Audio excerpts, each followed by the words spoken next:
படத்துல இருந்து சூப்பரான அப்டேட்டுக்கு தான் இந்த வீடியோ. என்னன்னா செகண்ட் சிங்கிள் ரெடியா இருக்கு, திஸ் வீக் உள்ள வந்துரும் அப்படிங்கிறது 90%க்கான வாய்ப்பு. கண்டிப்பா நாளையில இருந்து அதுக்கான ப்ரோமோ எல்லாமே வர ஆரம்பிச்சிடும். இது வந்து பாத்தீங்கன்னா பூஜா ஹெட்டேக்கும் நாகார்ஜுனா பிளஸ் எல்லா காம்பினேஷனும் மிக்ஸ் ஆன மாதிரி ஒரு பயங்கரமான ஒரு குத்து சாங்கு. ஆல்ரெடி வந்து அனிருத் வந்து பாத்தீங்கன்னா ஜெயிலர்ல வந்து வேற மாதிரி தமனாவை நமக்கு ஒரு சாங்கை கொடுத்து வேற லெவல்ல கொண்டு போய் படத்தை ஐப்பு கொண்டு போனார் இல்லைங்களா.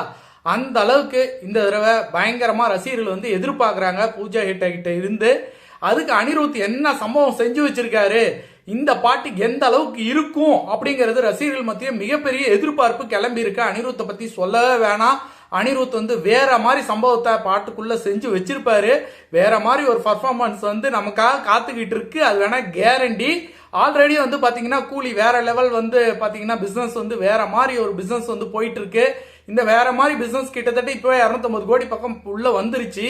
இதுக்கப்புறம் வந்து பாத்தீங்கன்னா படம் ரிலீஸ் ஆகி 1 வீக் உள்ள நம்ம கிட்டத்தட்ட நம்ம நினைச்ச அந்த 1000 கோடி டார்கெட் வந்து ஈஸியா அச்சீவ்மெண்ட் பண்ணிடும். ஆனா படம் வந்து வேற லெவலா இருக்க போகுதுங்கிறது எல்லாருமே சொல்லிட்டாங்க. லோகேஷ் கனகராஜே சொல்லியிருக்காரு. என்ன சொல்லியிருக்காருன்னா விண்டேஜ் ரஜினிகாந்த் அவர்களை நீங்க இந்த படத்துல பல இடங்கள்ல பாப்பீங்க. அதுக்கான பர்ஃபார்மன்ஸோட அவர் நிறைய விஷயம் பண்ணியிருக்காரு. அது உங்களை பயங்கரமா என்டர்டைன்மெண்ட் பண்ண வைக்கும். படம் முழுவதும் விசில் அடிச்சுக்கிட்டே இருப்பீங்க அப்படின்னு சொல்லி நாகார்ஜுனா அவர்கள் வந்து சொல்லியிருக்காரு.